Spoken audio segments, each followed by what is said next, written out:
ધોરાજીમાં diversion આપતા વાહન ચાલકને હાલાકી। જૂનાગઢ રોડ પર ઓવરબ્રિજના કામના પગલે હિત સમિતિ દ્વારા આંદોલન। જૂનાગઢ રોડથી ધોરાજી તરફ થવા માટે બનાવેલ રોડ ખખડધજ હાલતમાં હોઈ વાહન ચાલકોને ભારે મુશ્કેલીનો સામનો કરવો પડી રહ્યો છે। ધોરાજીના જૂનાગઢ રોડ પર આવેલ રેલવે ફાટક મુક્ત કરવા માટે સરકારે ઓવરબ્રિજનું કામ કરવામાં આવેલ છે અને રેલવે ફાટક પર ઓવરબ્રિજની કામગીરીને લઈ ડાયવર્ઝન અલગ અલગ વિસ્તારમાં આપવામાં આવેલું છે। વિલાસબેન કાંતિભાઈ વઘાસિયા, જૂનાગઢ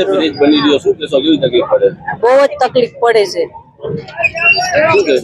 બ્રિજ બન્યો પણ સારું છે, પણ અમને શ્વાસ માટે બહુ હાનિકારક છે। બધા બીમાર પડી છે અને દરવાજા કે બારી બારણા આમ ખોલી શકતા નથી। બાળકોને બહુ જ હેરાન થાય છે।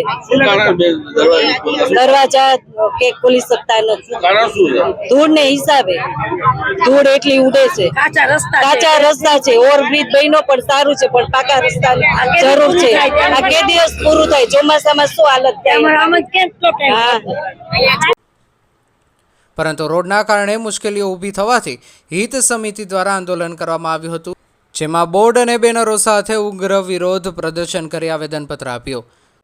આજ રોજ હિત સમિતિ દ્વારા ધોરાજીમાં રસ્તા રોકોનું આંદોલન કરેલું છે। આ આંદોલનમાં કેનાલ ખાતા રોડને ખાતે રહેતા ખેડૂતો, પીપરવાડી અને આનંદનગરના રહેતા રહેવાસીઓ તથા અમારા પ્લાસ્ટિક ઇન્ડસ્ટ્રીના લોકોને જે મુશ્કેલી પડે છે તેના નિવારણ માટે અમે આ રસ્તા રોકોનું આંદોલન કરેલું છે।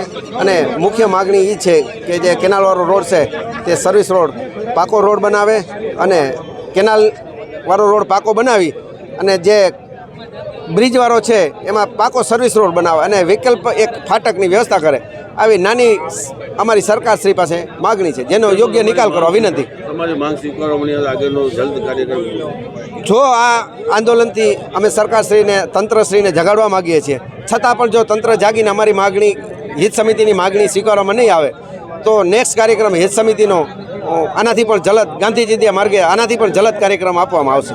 ધોરાજીના ફરેણી રોડ અને ત્યાંથી ચોકી અને જૂનાગઢ તરફ જવા માટેનું ડાયવર્ઝન અને જામનગરથી જૂનાગઢ અને સોમનાથ તરફ જવા માટે જમનાવડ ગામ પાસેથી ડાયવર્ઝન અને ત્રીજું ધોરાજીના જમનાવડ રોડ અને કેનાલ રોડ પરથી જૂનાગઢ તરફ જવા માટેનું ડાયવર્ઝન કરવામાં આવેલ છે। ધોરાજીના જમનાવડ રોડ અને રેલવે ફાટકથી કેનાલ રોડને જે રસ્તો છે તે રસ્તો કેનાલ રોડથી જૂનાગઢ રોડ તરફ જવા માટેનું ડાયવર્ઝન 2 કિલોમીટરના માર્ગમાં અવારનવાર ટ્રાફિક જામની સમસ્યા તો સર્જાય જ છે। મારું નામ દિનેશભાઈ વોરા, શહેર કોંગ્રેસ પ્રમુખ ધોરાજી। ધોરાજી શહેરમાં આજ રોજ લોકહિત રક્ષક સમિતિ દ્વારા રોડ રસ્તા બંધનું આંદોલન કરવામાં આવ્યું છે અને રસ્તાઓ બંધ કરવામાં આવ્યા છે।